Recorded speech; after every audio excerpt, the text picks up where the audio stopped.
Don't drink that. It's poison. No, I'm just playing. This is a video response to my boy ukwingchunstudent.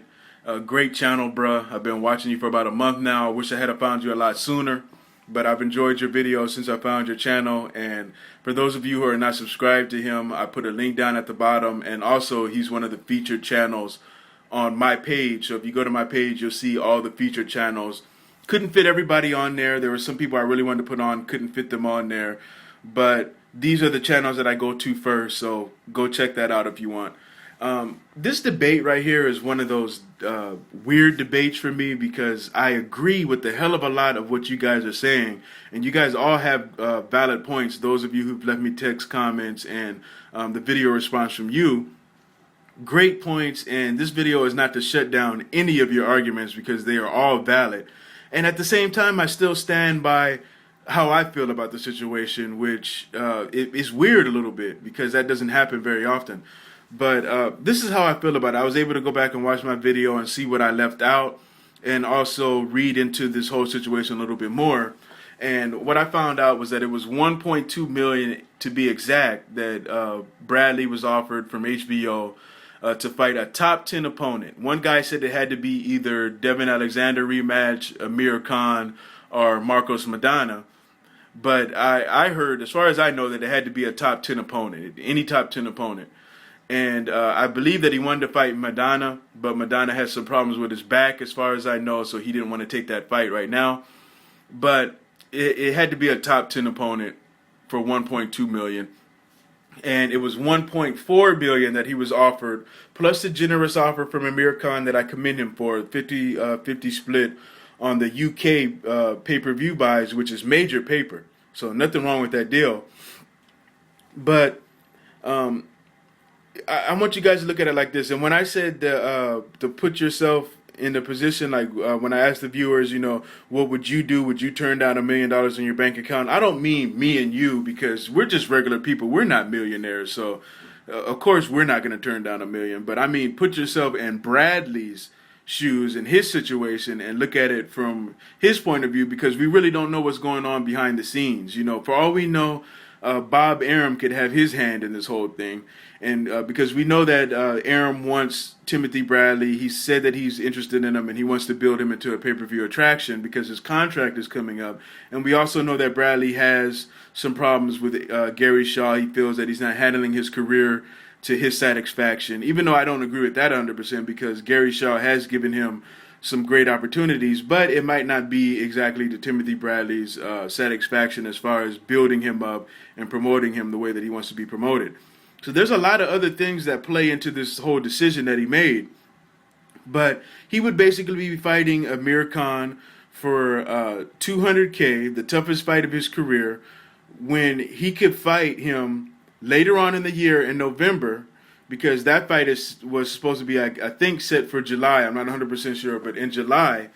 And a lot of people's arguments is that, you know what, he should have taken this fight because then he would have been way up in the argument to fight Manny Pacquiao in November, or not in November, but he'd be in the argument to fight Manny Pacquiao next.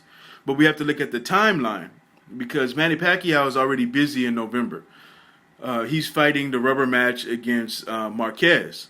So he would still have to wait until May of next year, should he get past Khan, to get that fight with Manny Pacquiao, if he's even to get that fight, period.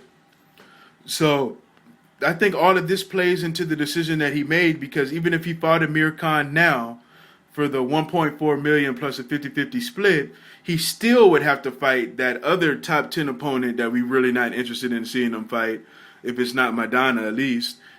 He would still have to fight that top 10 opponent in November, or stay out of commission until May, until Manny Pacquiao is available. So the timeline also plays a big part in this, and the Gary Shaw and Bob Arum situation. So I'm just trying to say, I don't think it's fair to call him a bitch and say that he's ducking this fight with Amir Khan just for making a decision that's probably more beneficial for his pockets, when he's being advised to slow down a bit. Because you got to look at Bradley's career, man. He's fought 3 undefeated fighters in a row. Before that, he fought Nate Campbell, who came off an impressive victory over Juan Diaz, who was undefeated, and then he fought for Funica. And we didn't like how that fight ended on the headbutt. It turned into a no decision, but he still took that fight.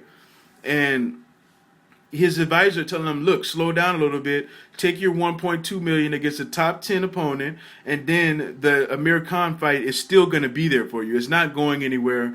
These guys are both young. They're both at the top of their game.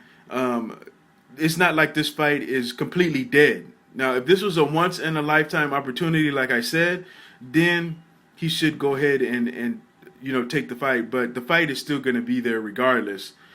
These guys are both going to be the future of boxing once the faces of boxing that we look at as the faces of boxing now decide to retire. These guys are going to be the guys to step up and keep the sport alive, which the sport is very alive. That's a different topic, but these guys are going to be the ones to step up and be the future and the faces of boxing once the faces that we look at now are gone. So it's not like this fight is completely dead. He's made it perfectly clear that his next opponent, after he gets his 1.2 million, would be Amir Khan. He wants to get it on with him. He's made that perfectly clear. So, Khan, he's been known to make some decisions that are beneficial for his pockets as well.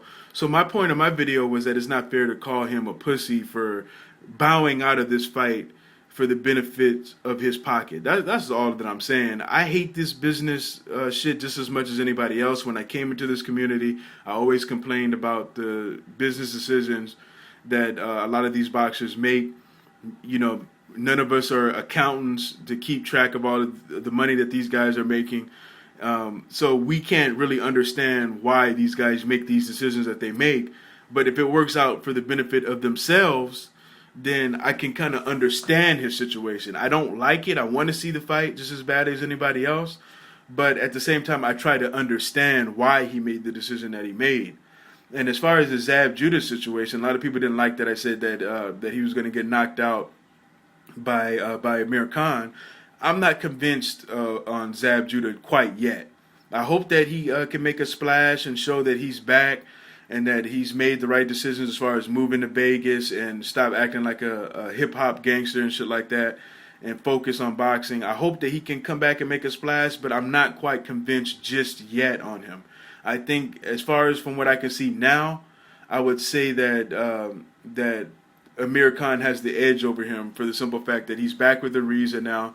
He's a well-conditioned fighter, even though he looked a little bit tired after the McCloskey fight. He was breathing a little bit heavy. He's back with Ariza now, and Ariza's known for getting his fighters or his clients in great condition. And Amir Khan, this beer is starting to take effect. Zab Judah is a guy who's known to be explosive the first half of the fight and fade later on. And if that happens against Amir Khan, I believe that Amir Khan will capitalize and possibly stop him. So that's how I'm looking at it now. I'll do an official video on it later. You guys already know my prediction, but I'll break it down a little bit more later on in a different video because I don't have a lot of time for this one. But that's basically what I was trying to say with that video. But I still agree with a lot of your guys' points of views, and I see how you guys feel about it. So this is not to shut any of that down. But I still stand by how I feel about not calling him a bitch for making a decision that's beneficial for himself. So that's my video, guys. Shout outs to Mr. UK. Great channel, bruh. And Outside the Rope signing off. Peace.